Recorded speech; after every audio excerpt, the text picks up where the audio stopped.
So the question is, a capacitor has capacitance 5 microfarad when its parallel plates are separated by air medium of thickness D.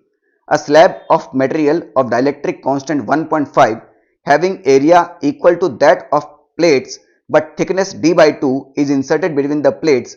Capacitance of the capacitor in the presence of slab will be fill in the blanks microfarad. बताइए, ये सवाल JEE में आया है, इतना easy सवाल है, मतलब क्या ही कहें। अब समझो बात को, ये कैपेसिटर है, इसके जो थिकनेस है वो डी है और इसका क्रॉसिंग एरिया ए है, बीच में एयर भरा है। इस टाइम पे इसका कैपेसिटेंस कितना है 5 माइक्रोफेरेड। तो सी नॉट को हम epsilon not a divide by D बोलते हैं। ये आपको 5 माइक्रोफेरेड दिया हुआ है, ठीक है।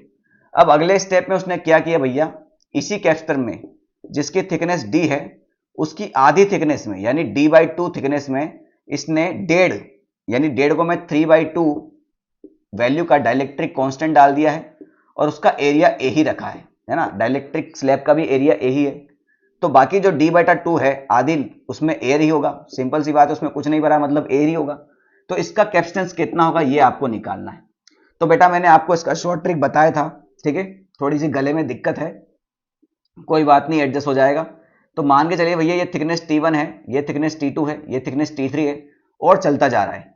T1 थिकनेस में K1, K2 और K3 डाला है, तो इसका जो सी इक्विवेलेंट अपन लिखते हैं वो क्या होता है बेटा, एप्सिलॉन नॉट ए कांस्टेंट हो जाएगा।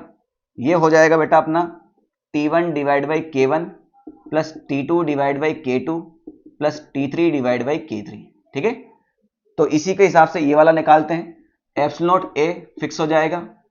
T1 ये कितना है d/2 और एयर का डाइलेक्ट्रिक कांस्टेंट 1 ही होता है, प्लस T2 ये हो जाएगा d/2 और उसका डाइलेक्ट्रिक कांस्टेंट कितना है 3/2। तो ये 3 यहां आ जाएगा, 2 ऊपर पहुंच जाएगा।